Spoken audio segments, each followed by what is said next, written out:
Decime cuál era. Y como por la 30. Porque ayer están todas. Está toda la materia menos las 6.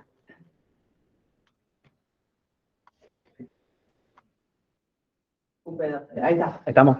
Sí, ahí está el Listo. enunciado. Bueno, Bueno, gracias. Bueno, voy a leer el enunciado entonces. Patricia, médica generalista, en un examen de rutina, constata que su paciente, Laura, de 9 años y medio, tiene abultada una de las tetillas. La niña responde ruborizándose y se tapa pudorosamente. Ayer ya habíamos dicho, además lo digo siempre en todas las clases, lo importante de poder pensar las situaciones problemas y en consecuencia de presentar en el examen desde el punto de vista integral, ¿sí?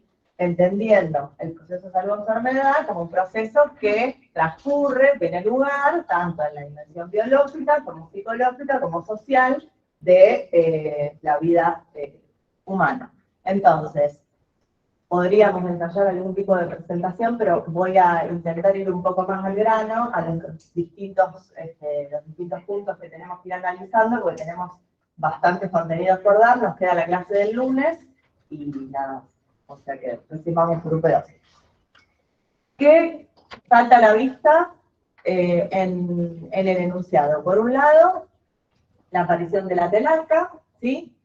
Que es el primer, ustedes saben que es el primer signo clínico en las niñas que nos marca el inicio de la pubertad, ¿sí? Bueno, como siempre, los aspectos vinculados a la corporalidad, por eso vamos a tener en cuenta todo lo que es estructura y función, en este caso del aparato reproductor, la aparición de la vergüenza cuando la niña se ruboriza y del pudor cuando se tapa, que bueno, además está escrita la palabra. Por otro lado, estaría comenzando, ¿sí?, la adolescencia. Además, tengan en cuenta que UP2 y UP3 de sexualidad constituyen el módulo de adolescencia. Ay, ¿qué será ese ruido? Ah, qué lío. Ahora interrumpo por esta vez y después ya, porque si no va a ser imposible.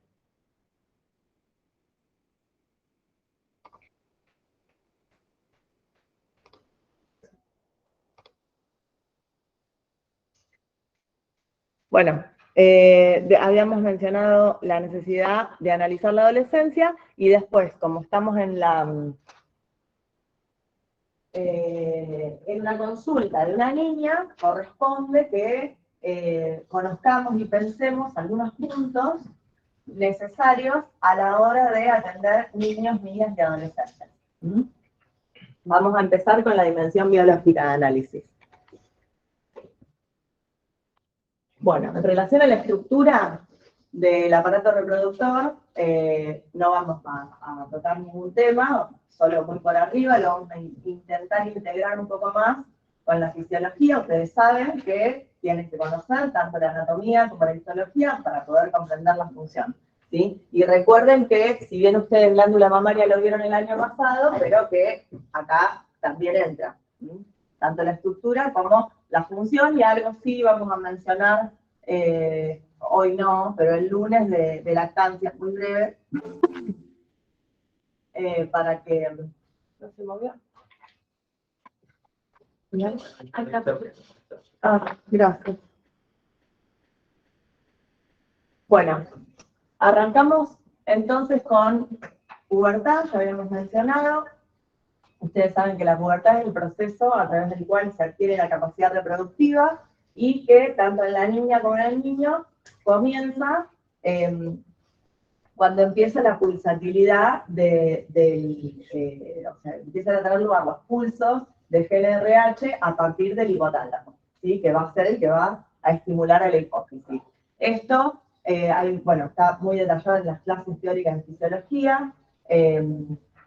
Se habla de un incremento de estímulos excitatorios, una disminución de estímulos inhibitorios, o bien señales periféricas, como por ejemplo la leptina, Pablo Arias les da todo un desarrollo, está buenísimo. Yo acá Lo menciono, ¿sí? Porque en realidad no está del todo aclarado cuál es el mecanismo por el cual se produce el comienzo de la pulsatilidad del eje, pero sí sabemos que para que funcione el eje tienen que existir los pulsos de GNRH. Está como tardío esto. A ver. Bueno, entonces, hablando del eje, aquello es de Guyton, esto es la captura de la clase de Pablo Arias, donde tenemos que la pulsatilidad del GNRH va a estimular la hipófisis para la producción de LH y de FSH, que van a estimular al ovario para la producción de progesterona y de estradiol, que van a ejercer sus funciones en los tejidos periféricos, ¿verdad? Y a su vez, de la funcionalidad en los distintos órganos, van a ejercer la retroalimentación negativa del eje, ¿sí? Los progestágenos inhiben y el estradiol generalmente inhibe, pero ustedes saben que para la ovulación es necesario que se produzca la retroalimentación positiva. Ahora lo vamos a ver cuando veamos ovulación. O sea que cuando hay altos niveles de estradiol, ahí sí se produce una estimulación positiva sobre los niveles superiores, que luego con el pico de LH, como vamos a ver, van a dar lugar a la ovulación.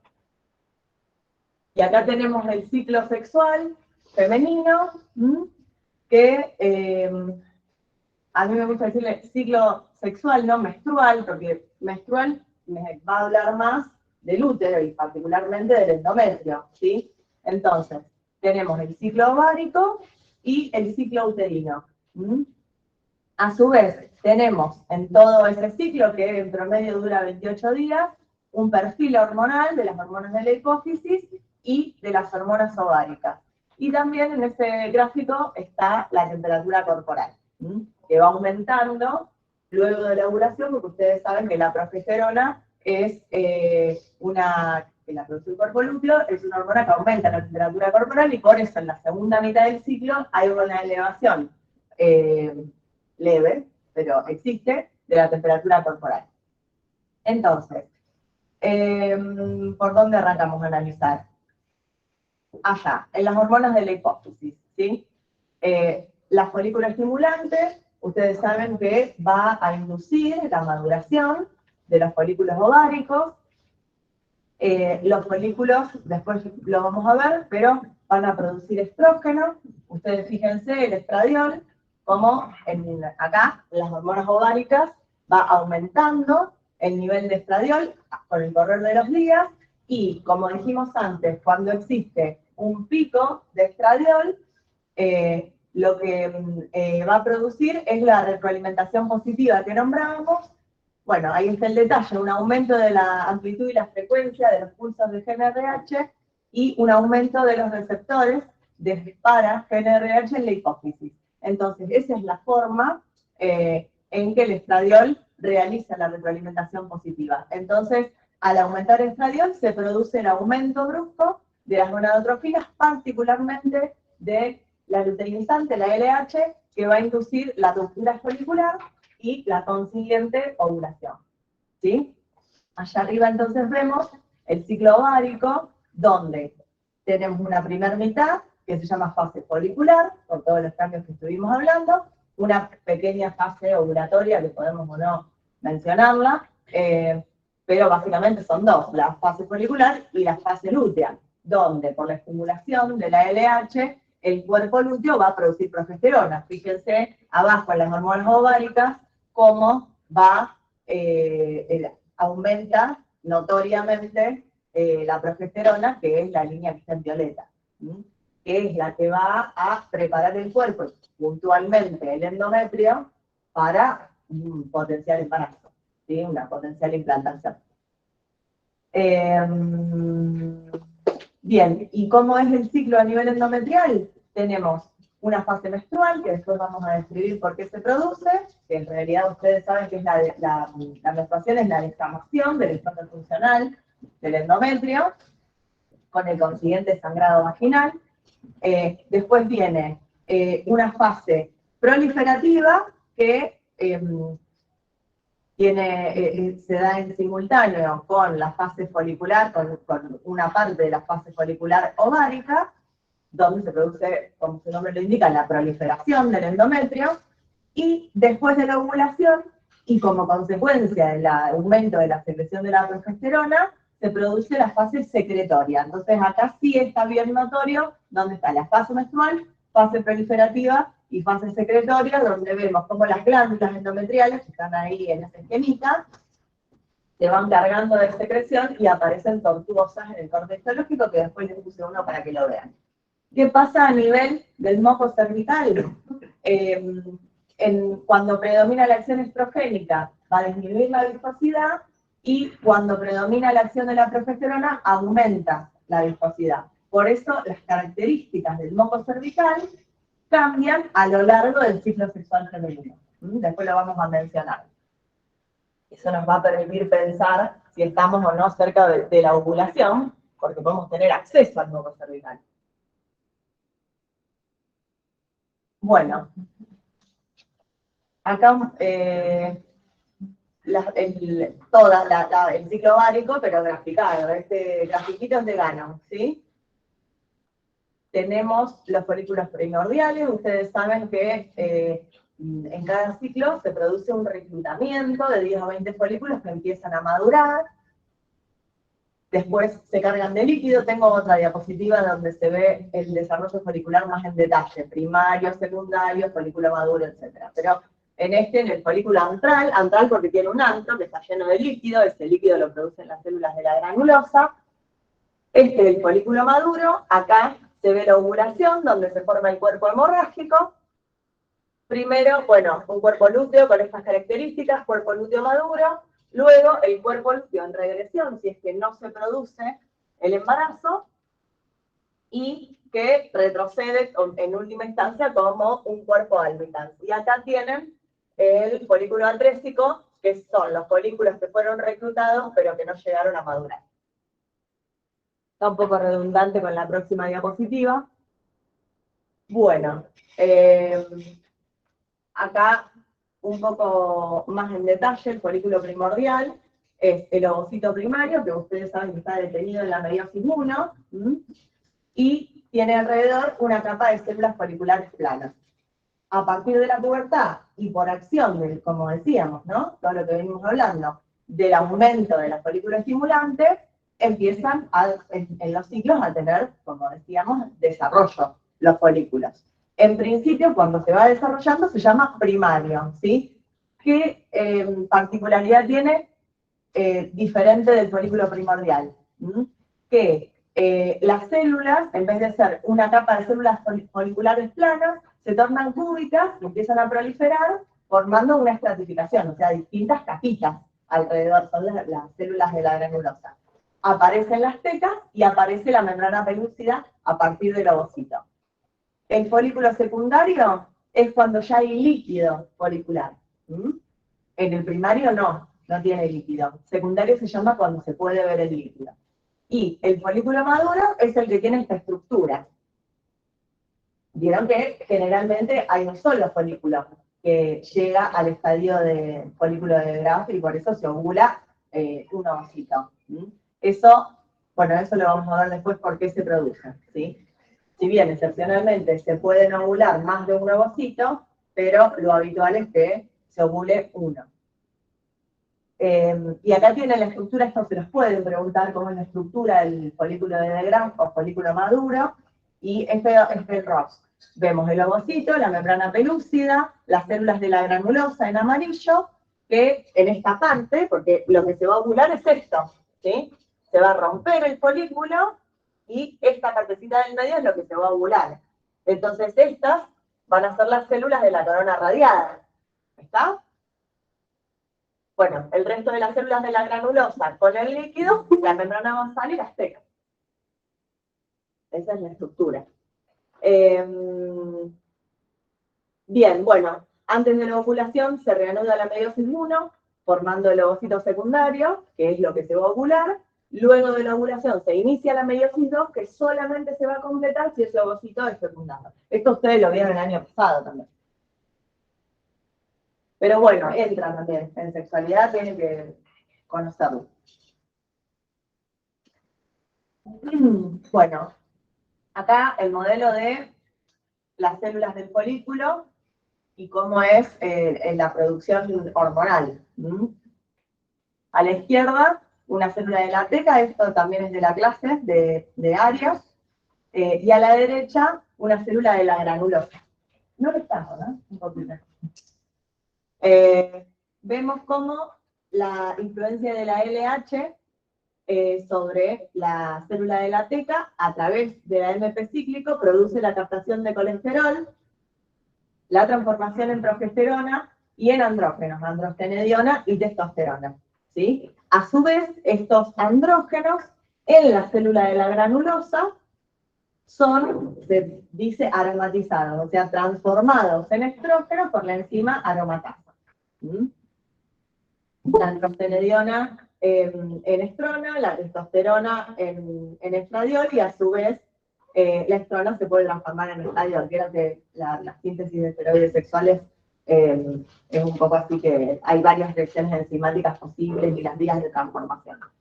Acá, en amarillo, tienen cómo la hormona folículo estimulante actúa sobre la célula de la granulosa, también vía el AMP cíclico, para estimular la acción de la aromatasa.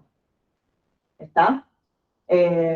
Bueno, esto sería un poco la producción hormonal, progestágenos, andrógenos y estrógenos.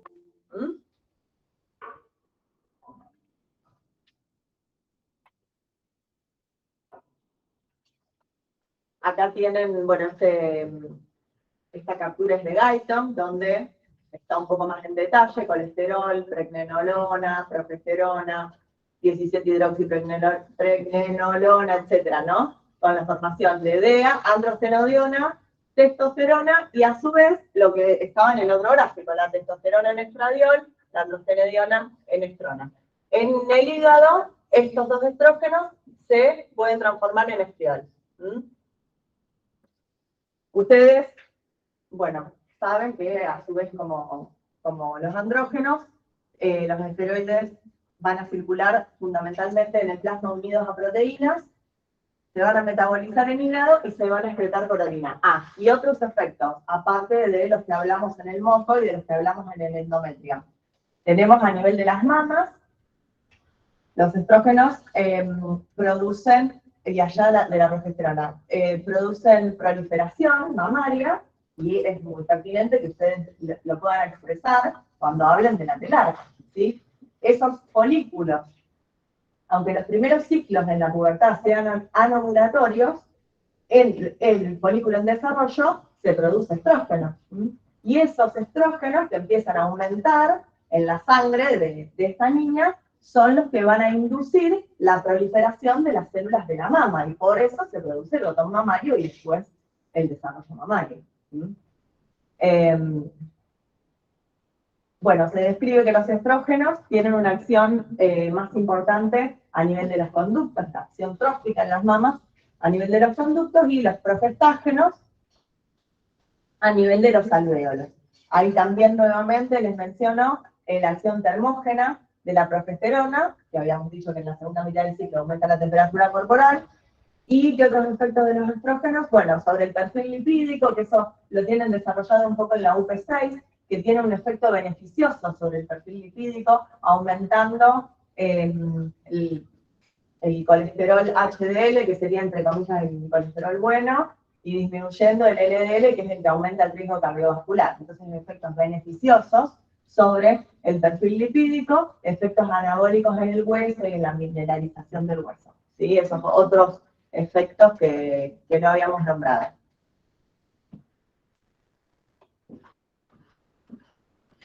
Acá distintos cortes histológicos del endometrio, bueno, y de parte del miometrio. Fíjense que se ve más en rosita el miometrio, y las distintas fases. La línea de puntos separa el estrato basal del endometrio con el estrato funcional. Fíjense, allá en la fase proliferativa, donde los estrógenos están haciendo proliferar esta capa, esto, Esta es la fase secretoria, miren cómo la progesterona hace que se carguen de secreción todas estas glándulas, entonces por eso aparecen tortuosas. Y después, ya vamos a ver por qué, se produce la descamación. Fíjense cómo el estrato funcional se está descamando y acá vemos cúmulos de glóbulos rojos. Acá un esquemita de la irrigación de los distintos estratos del endometrio, las arterias rectas irrigando el estrato basal y las arterias espiraladas irrigando el estrato funcional. Y acá esto sería la glándula, el esquema de la glándula, que es lo que vemos allá.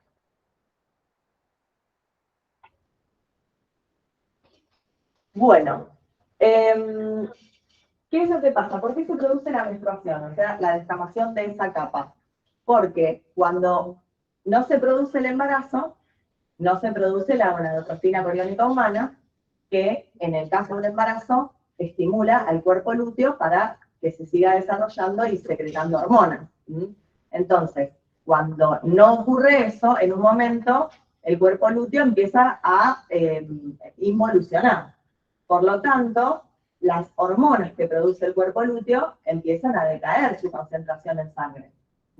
Entonces, el endometrio, al caer ese estímulo de secreción y de trófico, en un momento se queda sin soporte hormonal y se desprende, se descama. Y se produce también un vasoespasmo en lo que son las arterias espiraladas, con una disminución del aporte sanguíneo, y esa capa se desprende todos los meses, dando lugar a la fase menstrual y a la menstruación, que sería lo mismo, ¿no? La menstruación como hecho clínico, más bien. Acá algunos datos respecto de la menstruación. Estos sí son datos más clínicos respecto de la frecuencia, la duración, la cantidad de sangre, la presencia o ausencia de coágulos, y diferenciarla de lo que se llama hemorragia por deprivación. Respecto de la frecuencia, ustedes saben que se produce, bueno, la duración del ciclo, y por lo tanto el primer día de la menstruación respecto del primer día de la menstruación del ciclo siguiente, es de 28 días, ¿sí? En promedio, y puede tener una variabilidad. ¿Cuándo se considera normal la duración de un ciclo?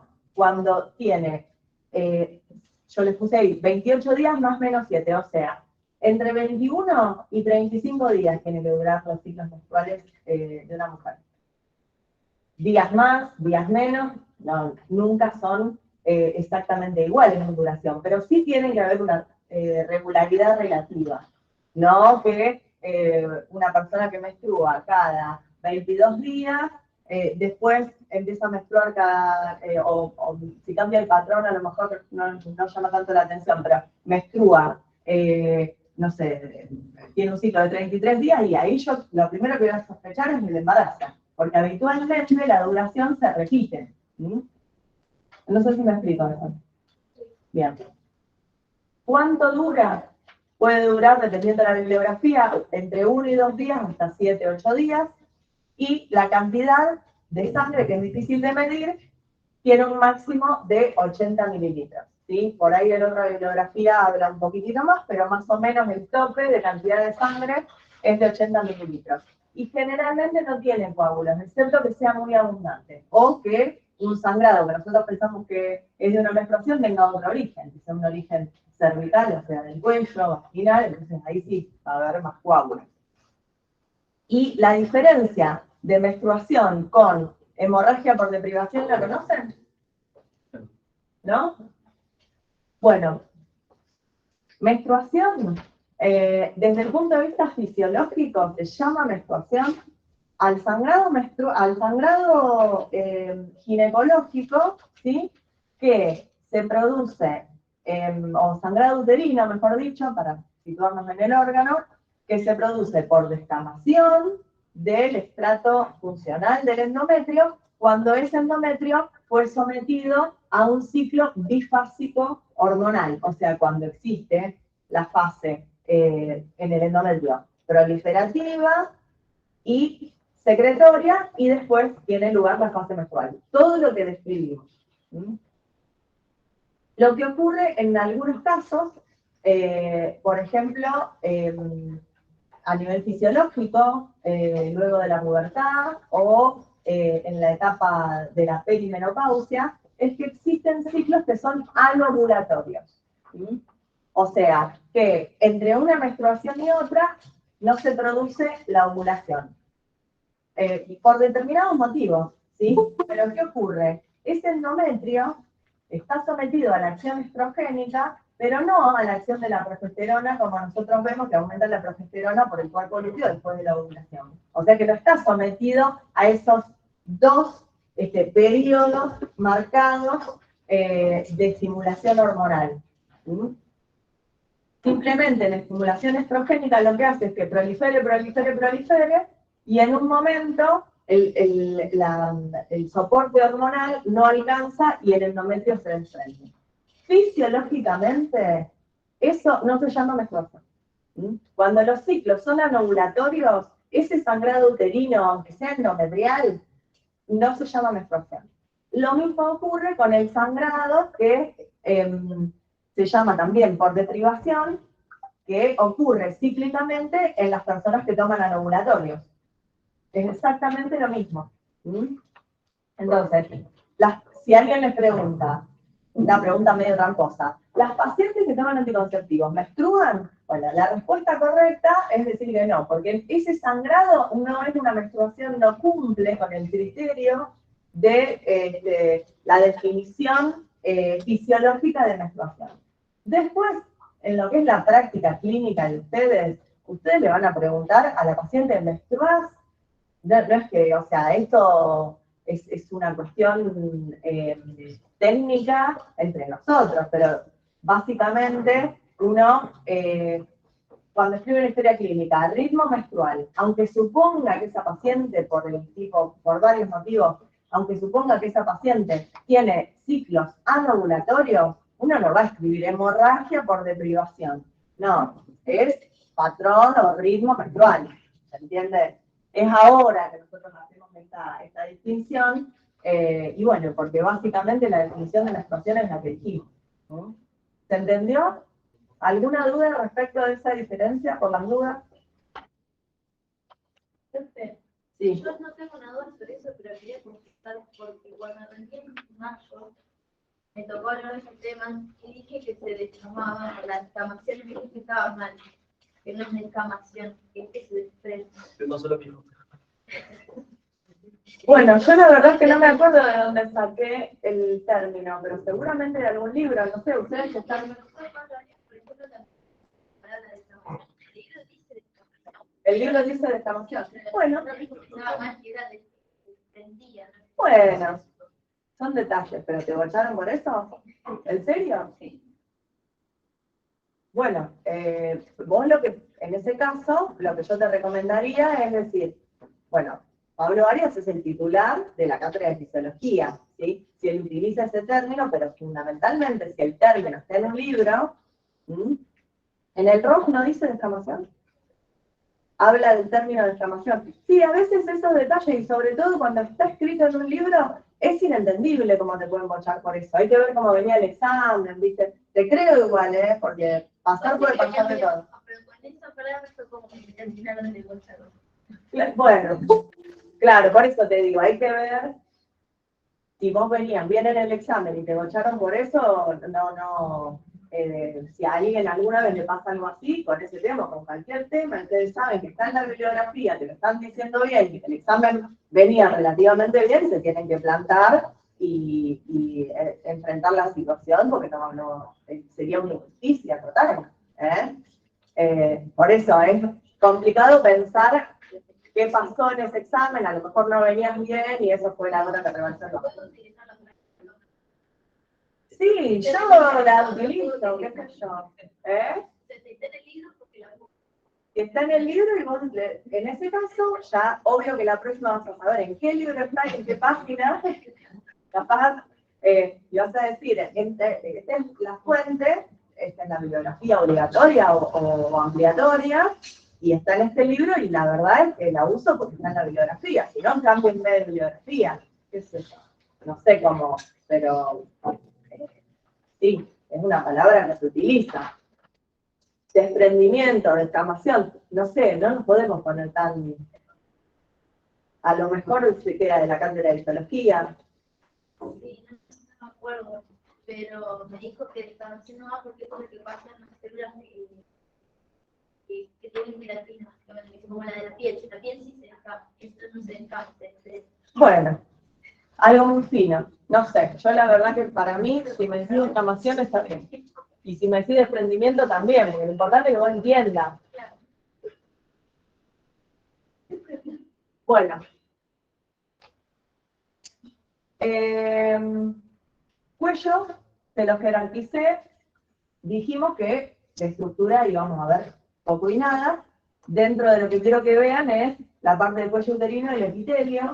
¿Por qué? Porque tiene un correlato en lo que son las patologías frecuentes, lo que son las patologías evitables y la práctica que ustedes van a tener en el futuro.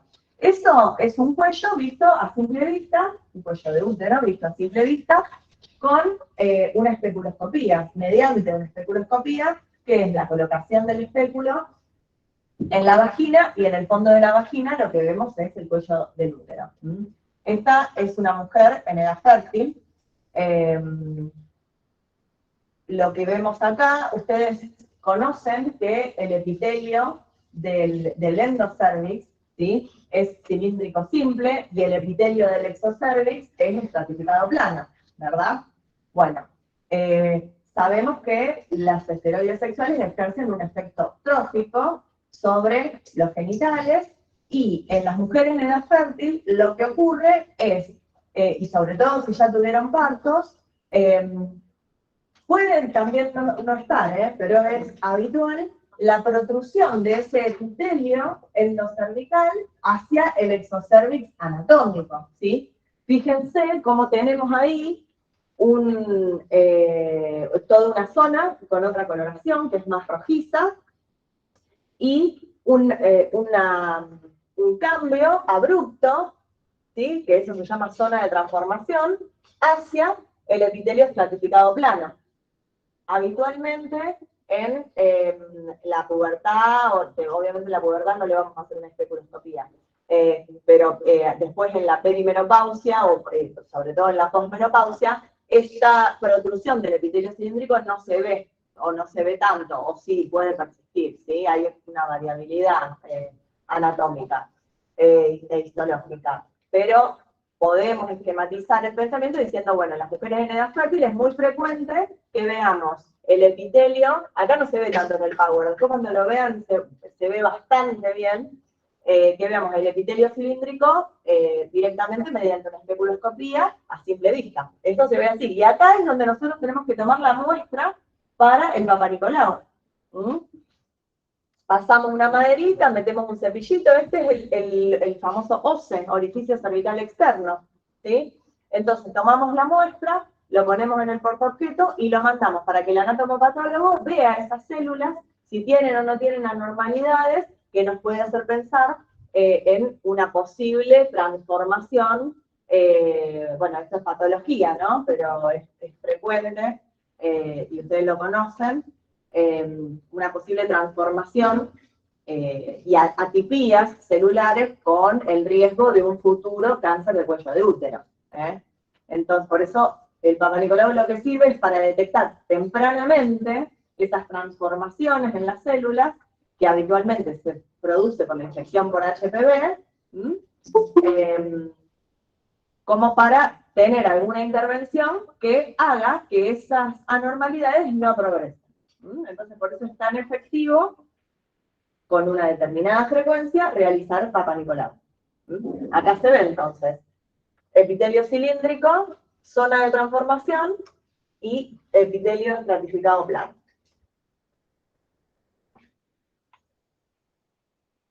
Bueno, los estadios de Tanner del desarrollo puberal, acá los femeninos. Vieron en el libro verde de la FAP, de donde ustedes el año pasado estudiaron, todas conocen las tablas para evaluar el crecimiento.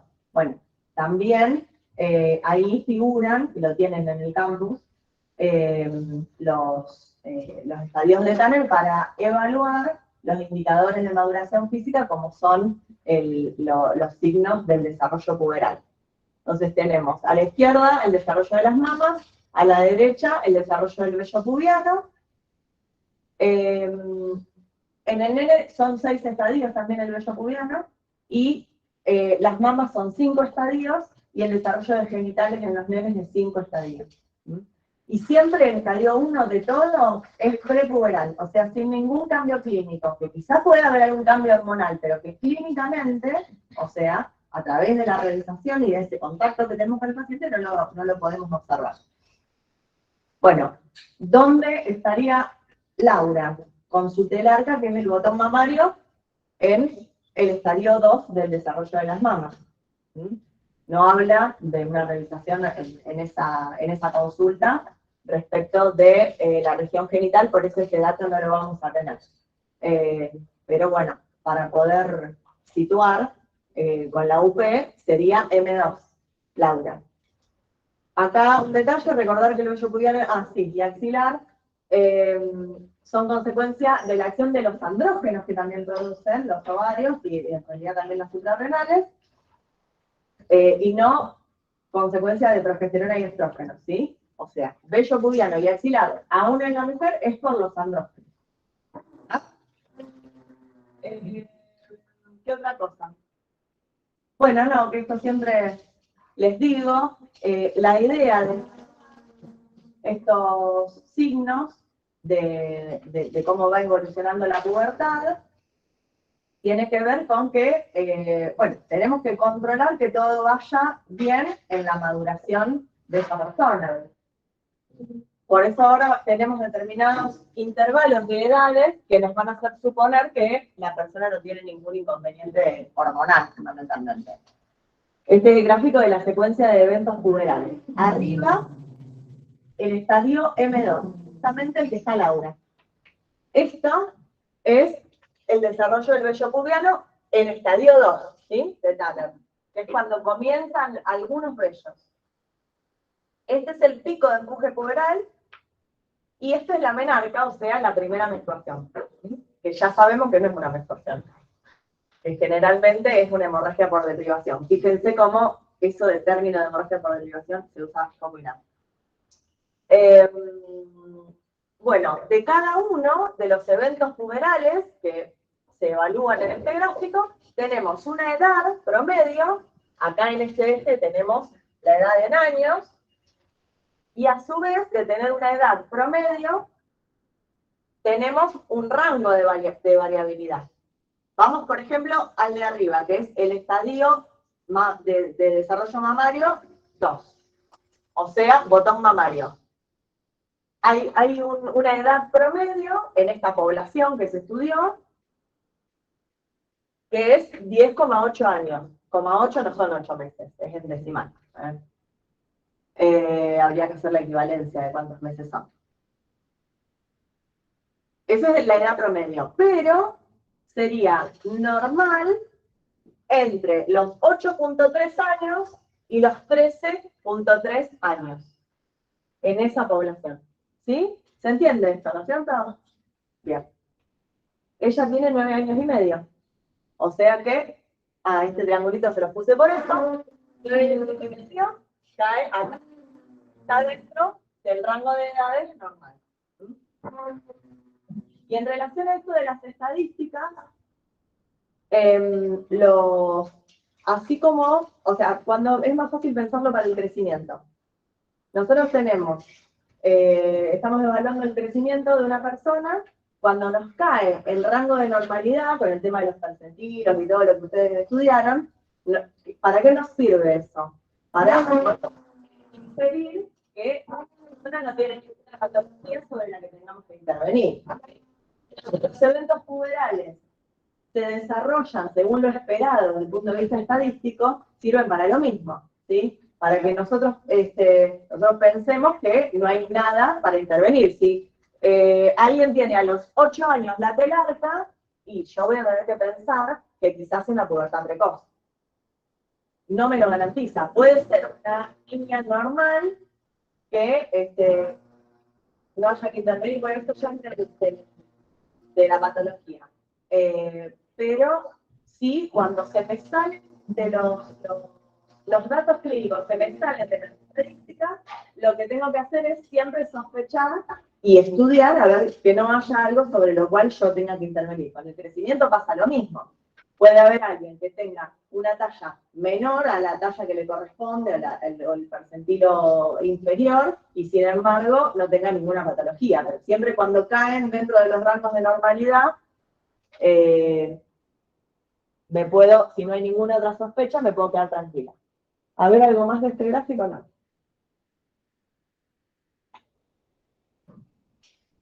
Bueno, hablar un poquito de adolescencia. Ustedes saben que la adolescencia es la etapa de la vida que está entre la niñez y la adultez, ¿sí? O sea que es una etapa que se caracteriza por el cambio, en todos los sentidos. Básicamente, un poco el cambio, casi que el cambio de identidad. ¿Por qué? Porque hay un montón de cambios corporales, cambios subjetivos y cambios sociales, ¿sí? O sea, el rol, cómo se maneja esa persona en la sociedad, cambia totalmente, obviamente que no es abrupto, pero hay un cambio notorio, cómo vive un niño, cómo vive un adolescente. ¿Sí? Entonces, todos esos cambios hacen que la persona vaya, un término que no va, pero mutando, y que atraviese una etapa de crisis de la identidad. De alguna manera, la persona, consciente o inconscientemente, se pregunta quién soy. ¿Sí? Eso sería una crisis de identidad, basado a una pregunta práctica. ¿Por qué? Porque ya no es la misma persona que era antes y se está transformando, sí, en otra persona de alguna manera, en forma relativa. ¿Mm? Bueno, y desde el punto de vista social sabemos que la adolescencia tiene su correlato orgánico, físico, todo de la pubertad que estuvimos hablando, pero a su vez es un constructo social e histórico y cultural.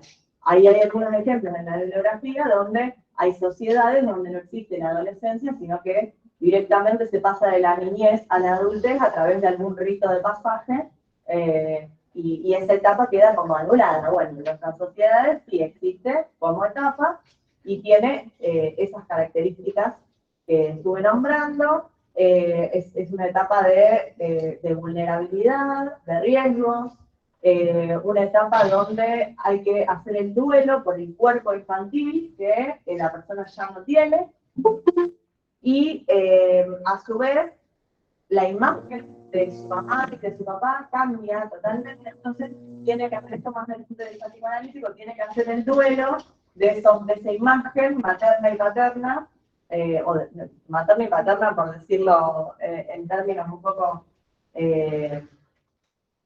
típicos, ¿no? Pero de sus cuidadores o de sus referentes adultos, me refiero. Sea quien sea, ya dejan de ser internamente para esa persona y dejan de ser quienes eran, y bueno, pasan a ser otro tipo de referentes.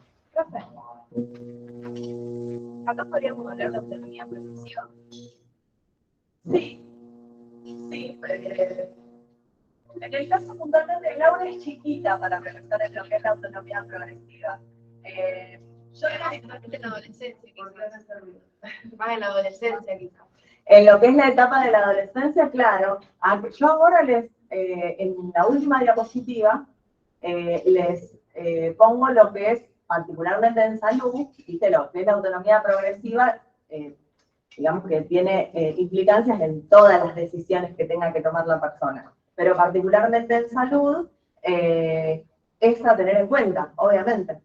Sí, está bien, lo podés decir. Por ahí estaría más pertinente en la 1UP, en la 3. El 1 ya tiene que tomar decisiones, es más grande, qué sé yo. Pero en realidad no hay una manera. Todo lo que hablamos en la UP1, por ejemplo, va en cualquiera de las UP. Eso de dónde colocamos cada tema, no hay una manera de presentarlo, de interpretar los conocimientos. Cuando vos te enfrentes a una situación clínica, todo ese bagaje de conocimiento lo vas a poner en práctica en ese momento. O sea que de alguna manera tenemos que estructurarlas un poco y por eso vamos tratando los temas, pero vos en realidad, si es pertinente, lo decís en el momento que querés. Bueno, esto por ejemplo estaba más para hablarlo en el proceso de sexuación, en la de Bruno, que es la 3. Pero bueno, lo puse acá como para ya meter todo lo de la adolescencia, porque también va acá, en lo de Laura. O sea, es pertinente también. Bueno, desde el punto de vista del psicoanálisis, el proceso de sexuación es cuando la persona tiene que elegir una posición, esto bien del psicoanálisis, tiene que elegir una posición sexuada respecto del goce sexual. En la teoría psicoanalítica, la elección puede ser femenina o masculina. Después, por ahí, para mezclarlo un poco con lo que es la teoría del género, algunos he escuchado que dicen una posición intermedia, pero en realidad el psicoanálisis habla de que la persona en su goce sexual se posiciona como femenino o como masculino, independientemente de su sexo, ¿no es cierto? Y tiene 3 tiempos este proceso descrito. Uno, la diferencia sexual anatómica, concreto, la corporalidad, y las consecuencias en el psiquismo de esa corporalidad. Ya habíamos hablado ayer del proceso del complejo de castración, cómo opera en el psiquismo y en los vínculos de los niños y de las niñas. Como segundo tiempo, que en realidad no son tiempos cronológicos, sino que es un modelo explicativo más bien, está lo que es el discurso sexual, que sería qué se dice la sociedad respecto de esa diferencia sexual anatómica.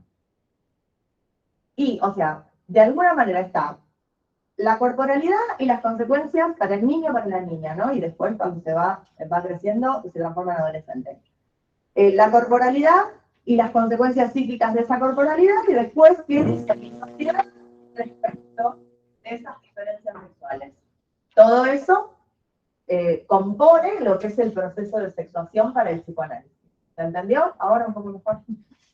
Bueno, y después, el tercer tiempo, o componente de este proceso, que se llama sexuación, es el proceso de elección propiamente dicho, que es lo que decíamos al principio como definición del proceso de sexuación, que es la elección de la posición femenina o masculina respecto del goce sexual.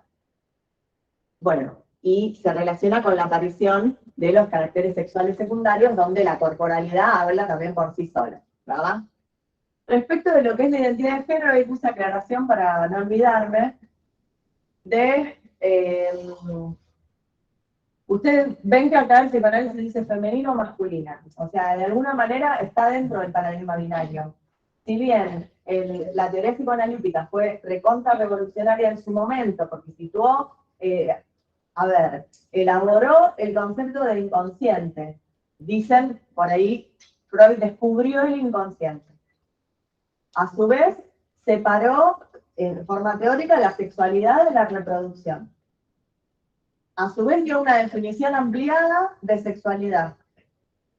Explicó que eran todas las actividades que tienen por objetivo la obtención de placer.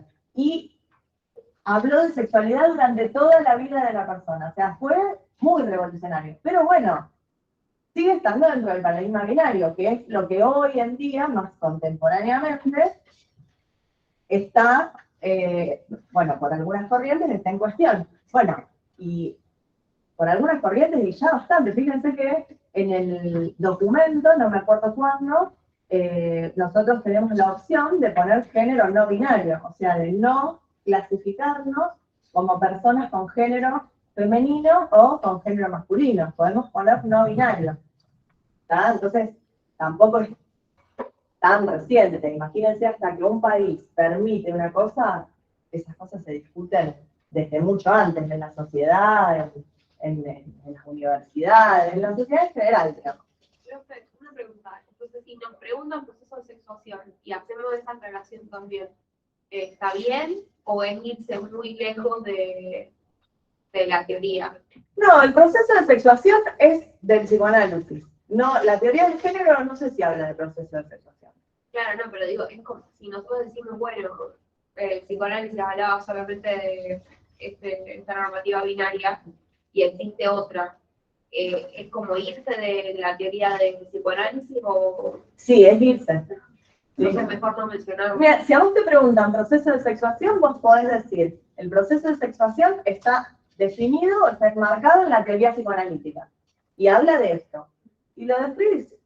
Si tenés ganas o te parece, podés decir que hay teorías que de alguna manera son más actuales, donde está ya puesto en cuestión todo lo que es el sistema sexo-género, ¿sí?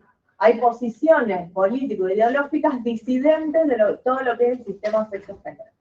Entonces, claramente no están de acuerdo con eso. No. Es bastante complejo el tema. Imagínate que son cosas que encima están totalmente en discusión. Pero bueno, es bueno que en la Facultad de Medicina, en todos estos últimos años, estemos incorporando estos contenidos, pues son cosas que tienen que ver con la cotidianeidad de la vida social y con la realidad de los pacientes que vamos a atender. ¿Sí? De hecho, bueno, ya está la ley de identidad de género, se ha avanzado mucho respecto a esto. Bueno, y abajo la otra aclaración, que no es lo mismo la elección de la posición sexuada que la elección del objeto sexual. Que sería, en psicoanálisis se dice elección de objeto sexual. ¿Se acuerdan que el psicoanálisis usa mucho objeto y sujeto? Que sería equivalente a lo que nosotros ya cuando hablamos de diversidad sexual y todo, decimos orientación sexual. Eso es como más, se puede hacer el equivalente más fácil.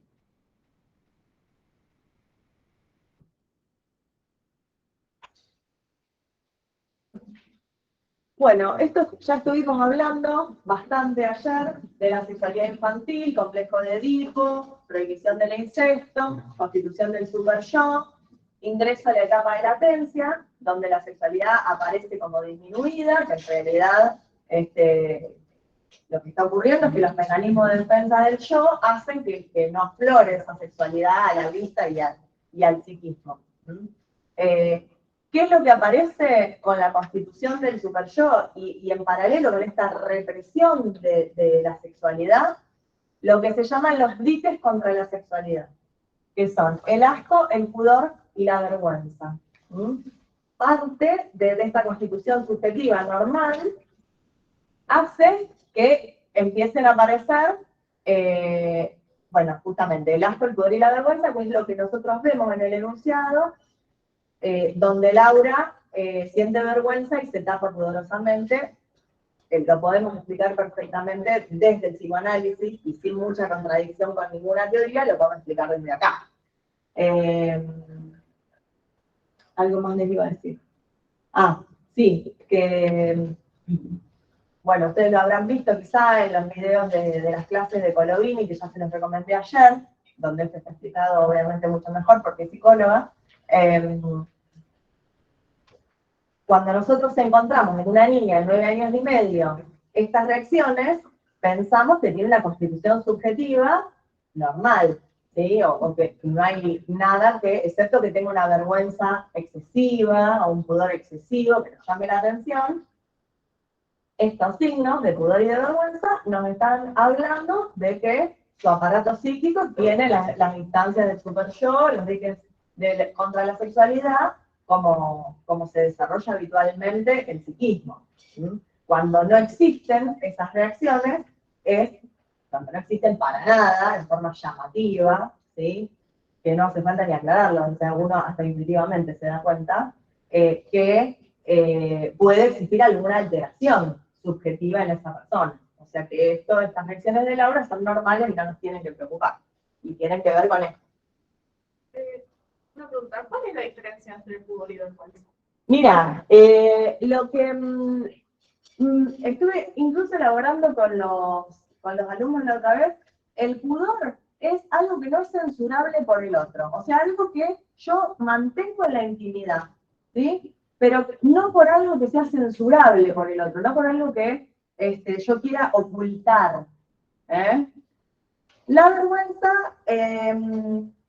se produce en forma parecida, o sea, es algo que se tapa, pero con la suposición de que el otro va a censurar o va a enjuiciar ese sentimiento, pensamiento o acción que yo quiero ocultar. No sé si estoy clara. Como que el pudor, yo le digo como que va algo a lo natural del cuerpo, como que es algo que nosotros hacemos, pero lo queremos mantener en nuestra intimidad. En vez de la vergüenza, es como que nosotros, por ejemplo, descubren que nosotros hicimos algo malo, sabemos que van a tener algo contra nosotros. Exacto. Entonces es lo que nos genera ese sentimiento de querer guardarlo. Exacto, exacto. Sí, por eso, esa sería la diferencia. Bueno, derechos de niños, niñas y adolescentes al acceso a la salud. Estamos en la consulta de Laura, que es una niña. Entonces tenemos que tener en cuenta que obviamente Laura como persona tiene derecho al acceso a la salud, porque la salud es un derecho humano, y en este caso, ¿decía que venía acompañada de la mamá o no decía nada? En el enunciado. No decía nada. No decía nada, ¿eh?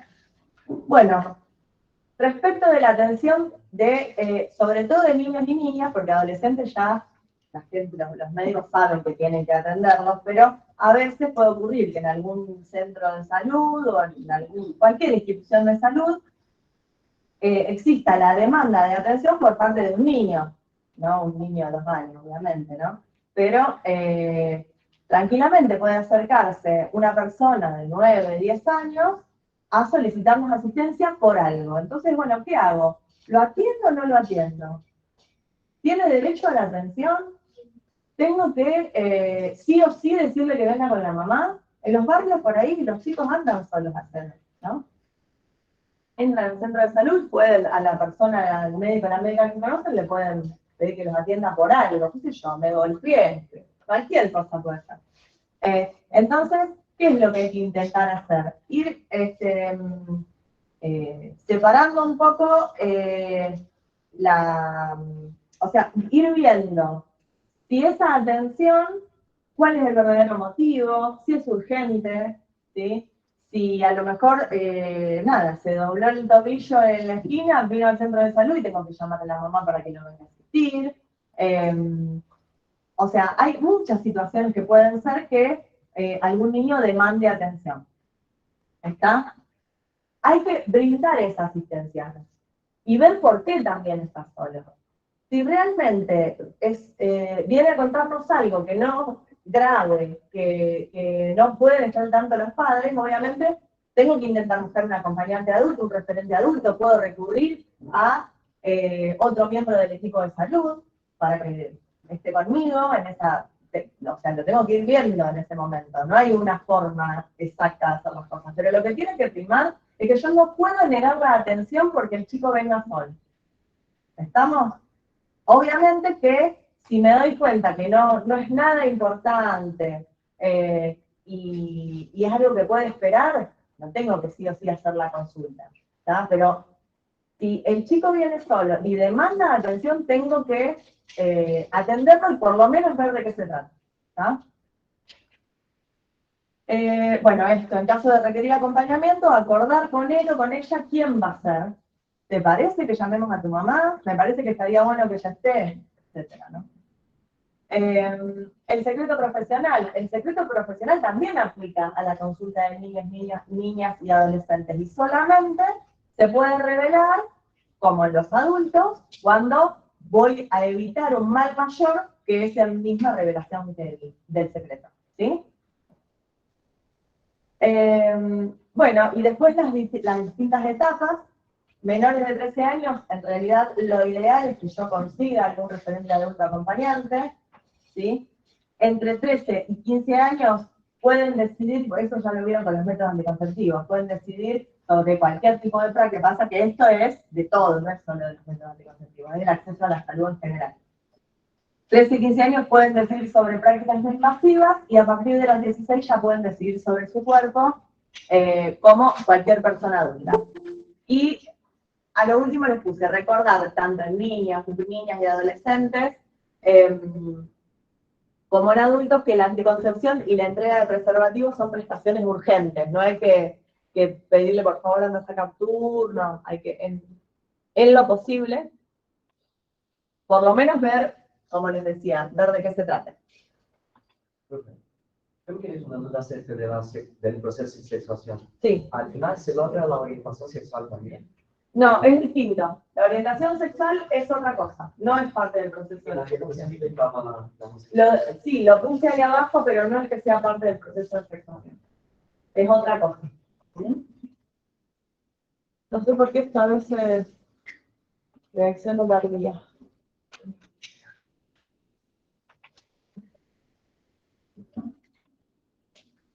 Bueno, y hasta ahí con la UP2.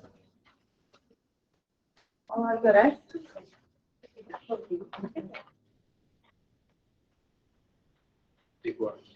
Sí.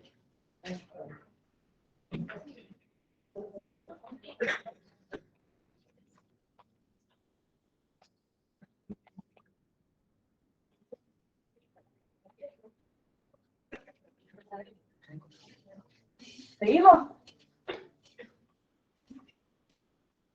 Bueno, UP3. Tomás se encuentra con su amigo médico de la secundaria y le comenta que su hijo Bruno, de 14 años, le planteó que no se identifica como varón y que esta situación fue de gran impacto para él. Como en la UP2, puse una serie de puntos clave para poder empezar a desarrollar los contenidos. Pubertad y adolescencia, por eso metí todo en la UP2 como para que en realidad lo pueden usar, esos contenidos son aplicables a cualquiera de las UP, de la 2 y la 3. Acá entramos, bueno, a otras cosas que estuvimos viendo bastante en UP1, pero particularmente el sexo asignado, que en el caso de Bruno es el sexo masculino. Habíamos hablado ya del sexo asignado, ¿sí? El sexo asignado al nacer y el sexo legal. Vamos a hablar de lo que es la identidad de género y de lo que es el sistema heterosis-normativo, que esto de alguna manera nos va a explicar por qué a Tomás le genera impacto, ¿no? Que el hijo venga y le diga eso. ¿Por qué? Ya dijimos que el sistema heterosis-normativo, la palabra normativo, viene de norma y viene de normal. O sea que todo lo que no es normal es anormal. Si bien se ha avanzado mucho, hoy por hoy, mucha gente incluso puede pensar que no es normal que Bruno, de 14 años, diga que no se identifica como varón. Fíjense que está vigente.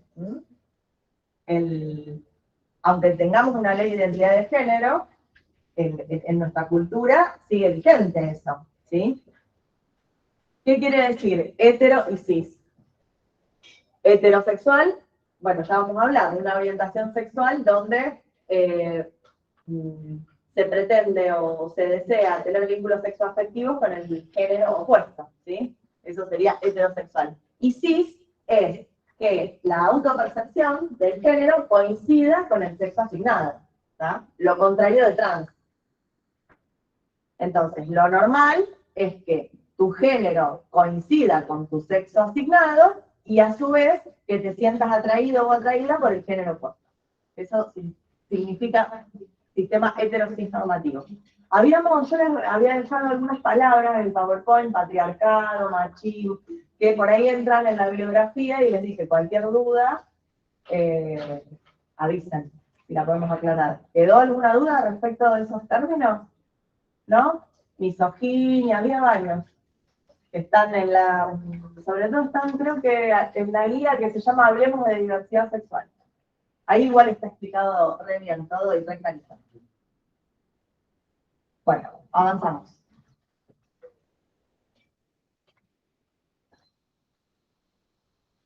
Bueno, a Bruno se le asignó el sexo masculino, seguramente porque tiene testículos, pene, etcétera, ¿no? Por su entre comillas, como dijimos ayer, sexo biológico. Este gráfico yo lo saqué de la guía de los métodos anticonceptivos y fíjense que ya no ponen aparato reproductor masculino, sino que ponen sistema pene, conductos espermáticos, testículos. Justamente para considerar que una persona que tenga este tipo de cuerpo puede no autopercibirse como varón, entonces no sería correcto decir que es un aparato reproductor masculino. Entonces, específicamente se va a lo concreto. Sistema pene, conductos espermáticos, testículos. Obviamente que nosotros vamos a decir, cuando estemos hablando, o en el ámbito de fisiología, tenemos reproductor masculino, femenino. Y para que podamos hablar en forma un poco más fluida y más ágil, vamos a utilizar esos términos. Pero saber por qué en algunos lugares nos vamos a encontrar distintos, también es necesario, ¿sí? Eso es por la perspectiva de diversidad. Si nosotros tenemos en cuenta la perspectiva de diversidad, hay que ser inclusivo y entonces es más correcto nombrar al cuerpo con esos términos. Bien, bueno, seguimos. Testículo. Hay un esquemita que todo es del ROS. Ahí vemos la vaginal, la albuginia, los tabiques, los lobulillos, los túbulos seminíferos, los túbulos rectos, la red testicular, conductillos deferentes, cabeza, cuerpo y cola del epidídimo y el conducto deferente. Y acá, en corte histológico, que se ven re bien, los túbulos seminíferos al corte. Acá con más aumento, fíjense qué bien que se ve el epitelio seminífero y la luz del túbulo. ¿Se acuerdan que habíamos dicho que los túbulos seminíferos se canalizan en la pubertad? Que hasta ese momento son macizos. Acá una esquemita del epitelio seminífero de Gano, donde vemos, bueno, las espermatogonias, espermatocitos, espermátides y las células de Sertoli con la membrana basal y después el intersticio y las células intersticiales. Vamos a nombrar específicamente la barrera hematotesticular, que ustedes saben que el elemento fundamental son las uniones estrechas entre las células de Sertoli, que lo que hacen es dividir ese epitelio en un compartimiento basal y un compartimiento adluminal. Y de alguna manera esta barrera lo que va a hacer es regular la composición del líquido del compartimento adluminal e impedir el pasaje de algunas sustancias, tanto de ida como de vuelta, ¿sí? Sustancias que pueden ser dañinas para las células germinales y a su vez determinados antígenos de las células germinales hacia la circulación que podrían desencadenar la respuesta inmune. ¿Tá? Entonces, el elemento central de la barrera son las uniones estrechas entre las células de Sertoli. ¿Tiene algún tipo de receptor especial para eso? Porque sí que a veces se han preguntado los receptores de la barrera hematotesticular, pero no lo puedo encontrar ni en el guide. Mira, no sé. ¿Lo buscaste bastante? Sí, en esto. ¿Receptor, pero en qué sentido? Bueno, como esto de las células, porque sé que las células de Sertoli son distintas a las del cuerpo, y entonces, como para que no las Vos decís las células germinales. Claro, sí, como yo había leído en el GNSR que decía que como las células que se encuentran en esa zona van a ser distintas a las células del cuerpo, para evitar que las ataquen y producir infertilidad, pero no decía que receptores específicos o algo, y sé que lo preguntaron, pero bueno, pero lo preguntan. Capaz que te preguntan... hay alguien ahí. Dale. Generan respuesta inmune porque son células haploide, por eso. No es que tienen un receptor específico. Claro, pasa que la compañera hace referencia a algún tipo de... Yo pienso que antígeno, receptor no creo. Okay. Algún antígeno específico, no lo sé, pero el motivo sería ese. Esa es la diferencia con el resto de las células del cuerpo, las células terminales, los gametos, es el número de cromosomas. Pero como había dicho que era receptor, me asusté y lo empecé a buscar y no lo encontré. La verdad que no sé. Pero igual Preguntá por las dudas de histología. A lo mejor tenés chance, si tenés los días en alguna clase de consulta, a ver, qué sé yo, si hay algún detalle como para agregar. Pero me parece, o sea, los fines del conocimiento estamos. sí, gracias. Y gracias a la persona. Sí, gracias al compañero que aportó desde allá. Bueno, acá les puse una esquemita del ROS, de lo que es el proceso de espermatogénesis, que habíamos dicho que, bueno, se inicia en la pubertad, dura 72 días, eso es lo que hay, depende de la bibliografía, puede haber alguna variabilidad. Y acá la estructura del espermatozoide maduro, que como decíamos que son células haploides, tienen 23 cromosomas. Como hablábamos ayer creo, hay una reducción de la cantidad de material genético vía la meiosis, ¿verdad? Bueno, allá tenemos arriba las espermatogonias que se van dividiendo por mitosis, ¿sí? Originan por la última mitosis los espermatocitos primarios que luego de la meiosis 1 se transforman en espermatocitos secundarios, que luego de la meiosis 2 se transforman en espermátides, ¿sí? Las espermátides tienen un proceso de desarrollo, diferenciación y maduración que se llama espermiogénesis, que ahí está el nombre en amarillo, que terminan por originar lo que son los espermatozoides maduros, que no tienen movilidad y la movilidad la adquieren en el epidídimo. ¿Está? Bueno, y acá viene el detalle del ROS. Vieron que a veces me contan muchísimos detalles del espermatozoide maduro, cabeza, cuello y cola, la cola con su pieza intermedia, principal y terminal. Pero bueno, lo más importante es que en la cabeza está el núcleo, la membrana, el atrosoma con sus enzimas. En la pieza intermedia el centríolo y las mitocondrias que van a dar la energía para la movilidad de todo el aparato del citoesqueleto, los microtúbulos y el movimiento de la cola del espermatozoide que le permite, bueno, avanzar, desplazarse.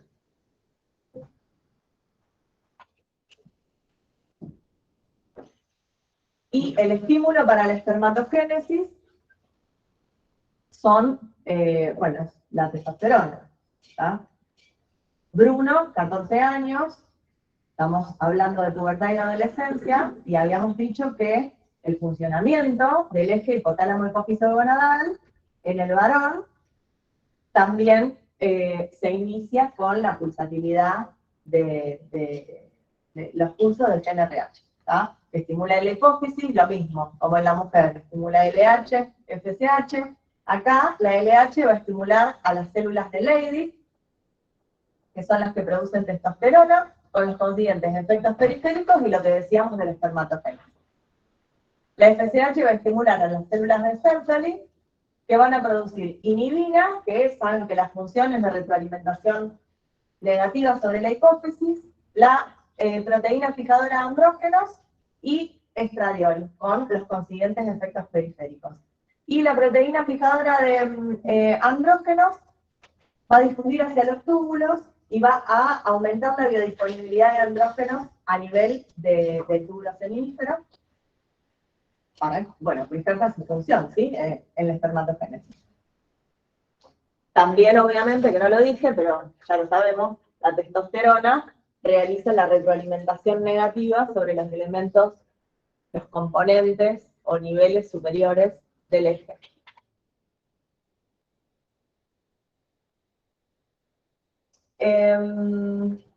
Bueno, andrógenos, sus efectos periféricos, que se ven claramente con lo que son los caracteres sexuales secundarios, ¿sí? Y allá la biosíntesis, colesterol, pregnenolona, progesterona, bueno, no los voy a nombrar, DEA, o sea, dehidroepiandrosterona, androstenediona y la consiguiente formación de testosterona. Después, en algunos tejidos periféricos, existe una enzima que se llama 5-alfa-reductasa que transforma la testosterona en dihidrotestosterona, que es una hormona más potente.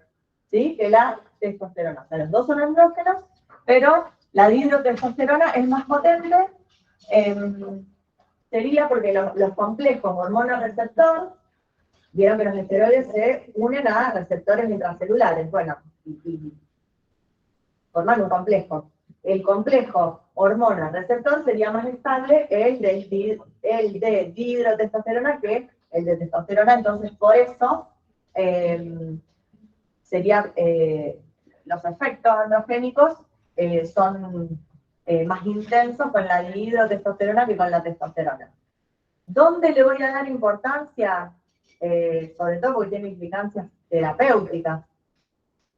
A la dihidrotestosterona en lo que es algunos elementos del aparato genital, en las glándulas sebáceas también se produce dihidrotestosterona, en la próstata y a nivel del vello. ¿Qué implicancia tiene en la próstata? Ustedes saben que existe, lo deben conocer, no hace falta que lo sepan, pero a veces les doy estos datos como para que entiendan la importancia de conocer este paso fisiológico. Saben que la próstata a veces puede agrandarse en un proceso que se llama hiperplasia y la patología se llama hiperplasia prostática benigna. Es muy común en las personas, en los varones grandes. Grandes y no tan grandes. ¿Qué pasa? Si yo inhibo con un fármaco la 5-alfa reductasa, es una forma de tratar la hiperplasia prostática benigna, ¿sí? Porque disminuyo ese efecto androgénico trófico de la dihidrotestosterona, que es fuerte, sobre el tejido de la próstata. ¿Sí? Entonces, se los doy como ejemplo para que lo recuerden. Y esos fármacos a veces también se utilizan para prevenir la alopecia androgenética, que es la calvicie masculina. Entonces, justamente el patrón masculino del vello capilar, el cuero cabelludo me refiero, tienen que ver con el efecto de la dihidrotestosterona. Entonces, si yo inhibo la 5-alfa reductasa, puedo disminuir ese efecto e impedir la aparición de la alopecia, o sea, de que se caiga ese pelo. ¿Sí? Bueno, me fui a algo muy específico y no nombramos los caracteres sexuales secundarios, que tienen que ver justamente con la presencia de los andrógenos, y por eso comienzan en la pubertad y se van acentuando, ¿no? Ya sabemos, el aumento de la masa muscular, el aumento del vello corporal, el vello pubiano, axilar, cambios a nivel de la laringe, que como es el órgano de la fonación, van a producir un cambio en la voz y por eso va a haber una voz más grave. Efectos tróficos a nivel genital que producen los cambios que se instalan en la pubertad y persisten durante toda la vida, que los vamos a ver con lo de los estadios de Tanner, ¿sí? A nivel de los genitales externos y también a nivel de los genitales internos, tanto en estructura como en función. ¿Tá? ¿Qué más? Bueno, la barba también. No, de los que están arriba no me olvidé ninguno. ¿Qué otra cosa? Formación de eritrocitos, o sea, glóbulos rojos, eso los andrógenos estimulan la formación. Función anabólica en el hueso junto con los estrógenos y la modificación del perfil lipídico, pero al revés, que los estrógenos favorecen la aparición de un perfil lipídico más adverso para lo que es el riesgo cardiovascular. Bueno, ahí abajo, ¿cómo circula? Que circula la testosterona 98% unida a proteínas, 65% a la globulina transportadora de esteroides gonadales y 33% unida a la albúmina. Eso lo vamos a ver un poco más después en la autopsia. Espermograma. Para mí, lo más importante que ustedes tienen que saber de espermograma es que el espermograma es un estudio del semen que habitualmente se solicita para evaluar la capacidad de ese semen para fecundar un ovocito. Generalmente el uso clínico del espermograma es ese. Y que tiene determinadas condiciones específicas para la toma de muestras, que tiene que haber una abstinencia de 2 a 7 días previo a la eyaculación, previas a la eyaculación, y que la muestra se tiene que procesar no más allá de 1 hora de haber realizado la eyaculación.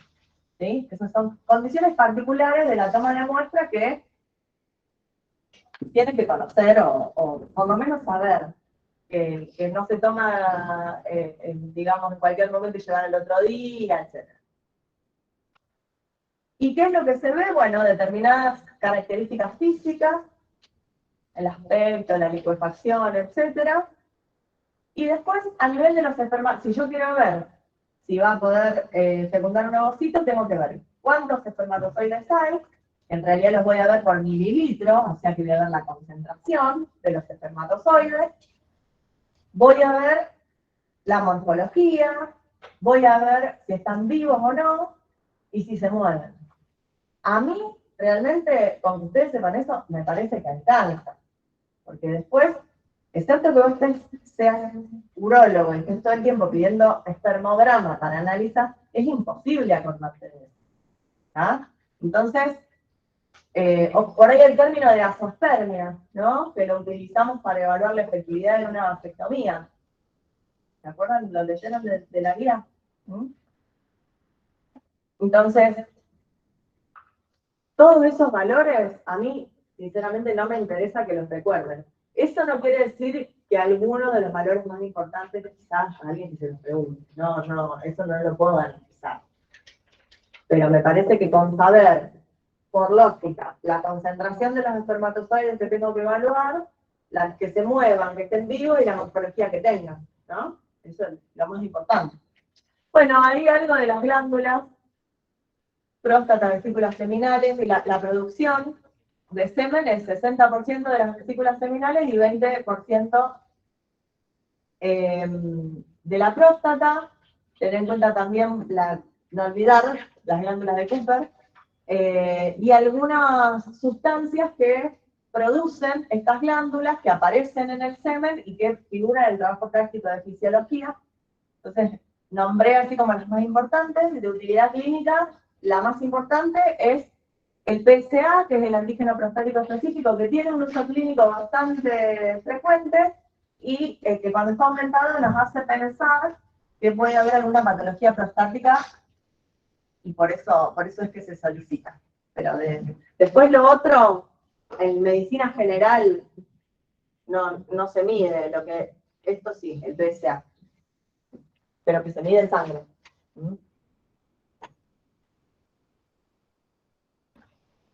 Bueno, algo respecto de erección y eyaculación, ahí tienen la estructura del pene con el tejido eréctil, los cuerpos cavernosos, el cuerpo esponjoso que está atravesado por la uretra, los vasos y las cubiertas del pene.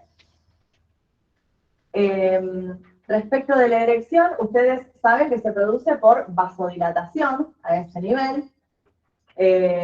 Esto hace que aumente el flujo sanguíneo si hay vasodilatación, y al tener las cubiertas relativamente rígidas, las venas se comprimen y la sangre queda retenida en el tejido eréctil y por eso se produce la erección. Está mediada por el parasimpático, a diferencia de la eyaculación que está mediada por el simpático. Y acá,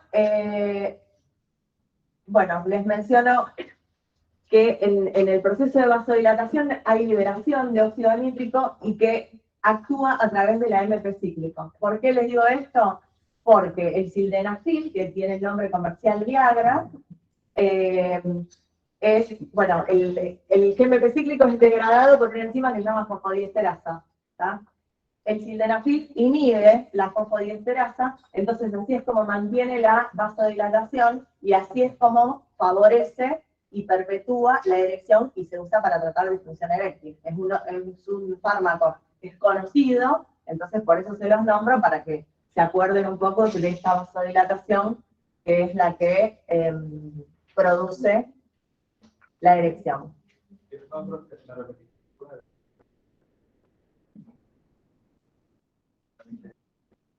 Repetime la pregunta que no te escuché yo.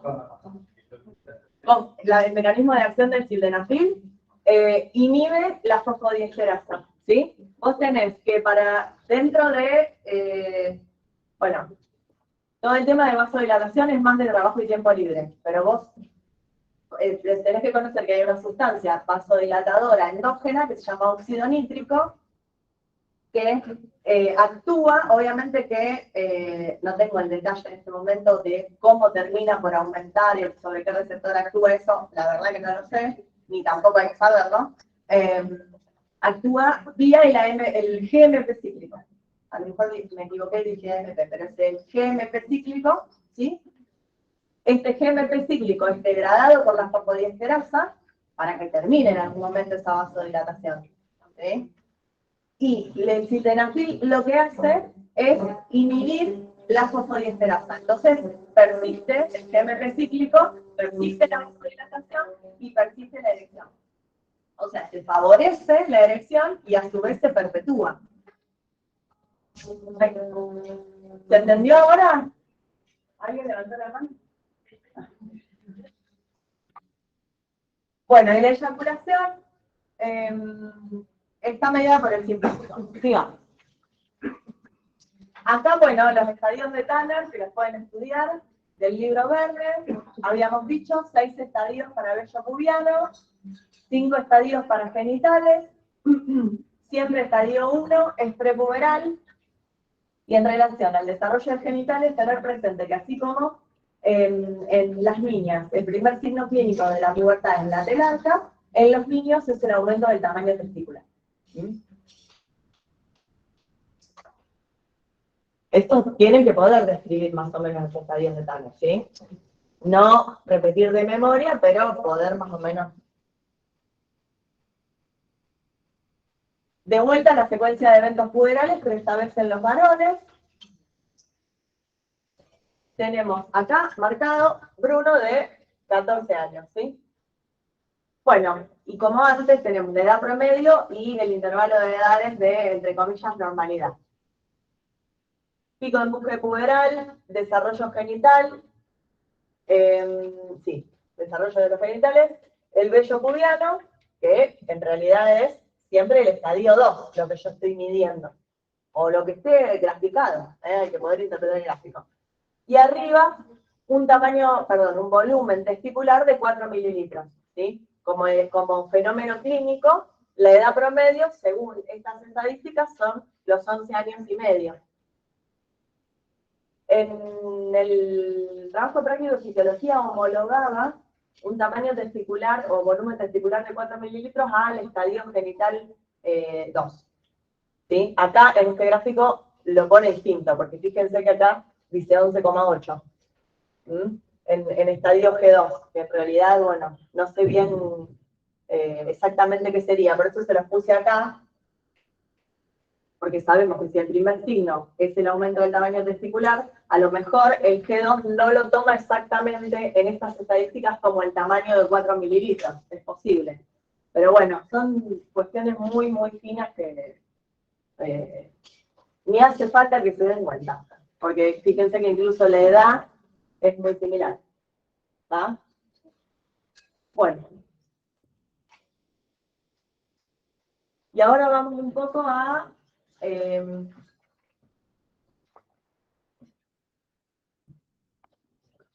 la identidad de género. Bruno, de 14 años, le planteó a su papá que no se identifica como varón. Retomamos un poco lo de UP1, lo que habíamos dicho del sexo biológico, lo habíamos puesto en cuestión, habíamos dicho que había una diversidad de cuerpos, donde la ciencia en el paradigma binario los clasificaba en femeninos, masculinos o anormales. Donde no había tanta discusión en que era una construcción social era en el género. Entonces, bueno, a raíz de que se aceptó que una persona, la percepción de su género puede no coincidir con su sexo biológico, con su sexo asignado, se elaboró este concepto de identidad de género, que es básicamente eso, lo que la persona percibe de sí misma. Si se percibe como de género femenino, si se percibe como de género masculino, o si se percibe de un género no binario, o que no se estanca, digamos, o que no se encasilla en lo que es género femenino o masculino. Entonces ahí tenemos las dos opciones, o las tres, perdón. Cisgénero, ya describimos lo que es transgénero y no binario. Respecto de no binario, hay distintos términos que entrarían dentro de lo que es no binario, que es género fluido, queer, intergénero. No voy a entrar en eso porque no binario ya se supone que no se percibe de ninguno de los dos géneros.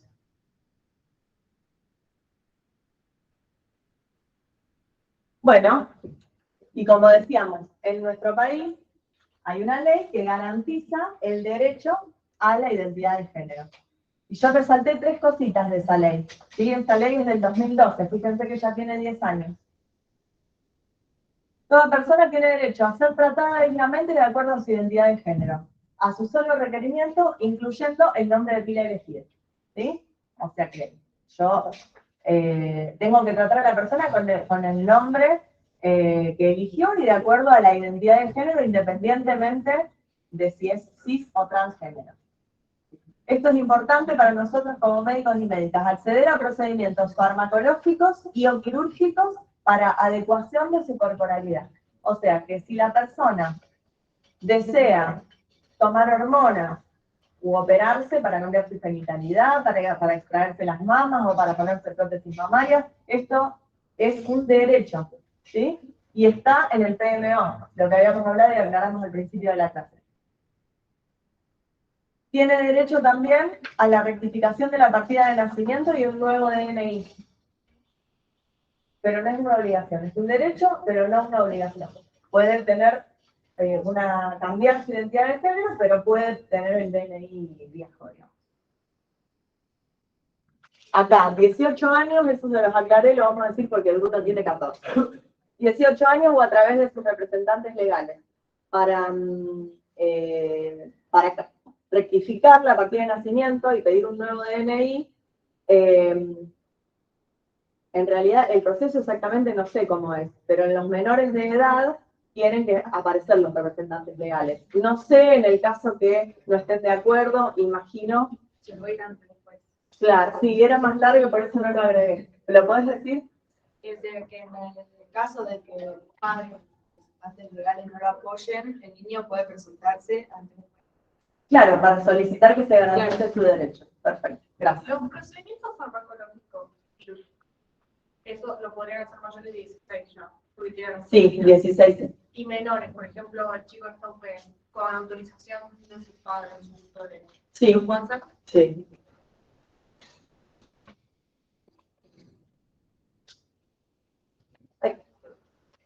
Bueno, ¿qué es el concepto de diversidad sexual? Es aceptar como existentes múltiples formas de vivir la sexualidad. Eso sería como en resumidas cuentas, ¿sí? Y existen distintas categorías que hablan de cómo una persona vive su sexualidad. Estas 4 categorías que están puntualizadas acá son las diversidades corporales, las identidades de género, las expresiones de género y las orientaciones sexuales. O sea, pensar en derecho, o sea, en la diversidad sexual, de alguna manera es una perspectiva de diversidad y es pensar que debe garantizarse el derecho a vivir libremente y plenamente la sexualidad en todas estas categorías que existen, digamos, las diversidades, las múltiples identidades de género, las múltiples expresiones de género, sin pensar que las personas tienen que encasillarse en lo que ya hablábamos que eran los estereotipos. Respecto de diversidades corporales, puntualmente hace referencia a cuando el cuerpo no cuadra con los estereotipos del paradigma binario, por ejemplo, las personas intersex o intersexuales, donde por algún motivo hormonal, genético, anatómico, genital, su cuerpo no puede ser clasificado según las normas clásicas de femenino y masculino. Las identidades de género, ya vimos, cis, trans y no binario. Las expresiones de género es de qué manera las personas exteriorizan o manifiestan su género hacia el resto de la sociedad. Por ejemplo, el nombre, la vestimenta, etc. O sea que la diversidad sexual acepta las múltiples expresiones de género. Femenina, masculina o andrógina, da como ejemplo la guía. Y las diferentes orientaciones sexuales, o diversas orientaciones sexuales. Y aclaramos por las dudas que haya alguna confusión, la orientación sexual tiene que ver con la preferencia de establecer vínculos sexoafectivos con personas del mismo género, del género opuesto, o de los dos géneros, o de ningún género, ¿sí? Por eso las opciones que están descritas son homosexual, heterosexual, bisexual, pansexual y asexual. Bisexual es un término como más viejo. Pansexual hace referencia y tiene que ver como hasta filosóficamente con todas estas ideas del género y de la aceptación de la diversidad. Qué sé yo, bisexual, como existe el no binario, el bisexual es como que quedan esos dos, no sé si me explico. El pansexual es como que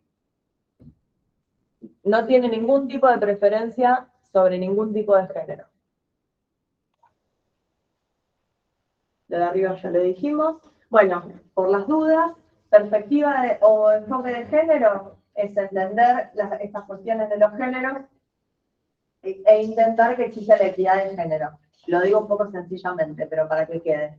La perspectiva de diversidad tiene que ver con, bueno, comprender todo esto, ¿no? Estas situaciones de...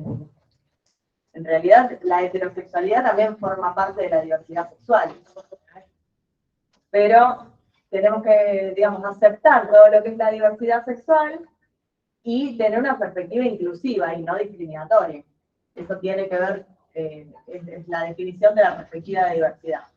Acá algo del colectivo de personas LGBTIQ, para que entiendan más o menos que son lesbianas, gay, bisexuales, transexuales, intersexuales, o intersex, mejor dicho, y queer. Y en realidad trans, adentro de trans puede ser hacer referencia a travesti, transgénero y transexual.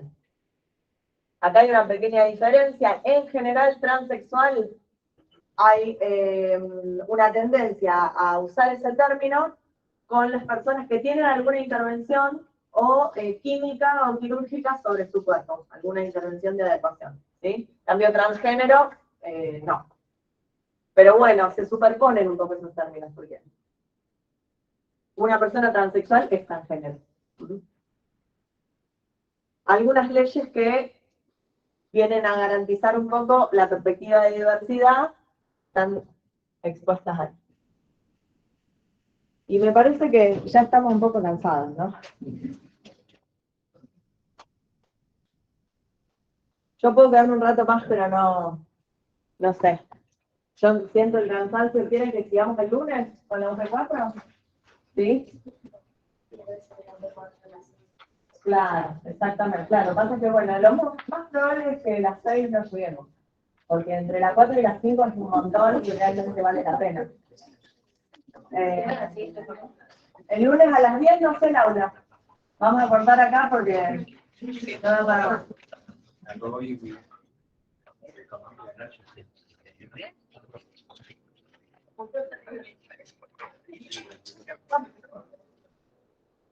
Chao, profe, nos vemos. Nos vemos.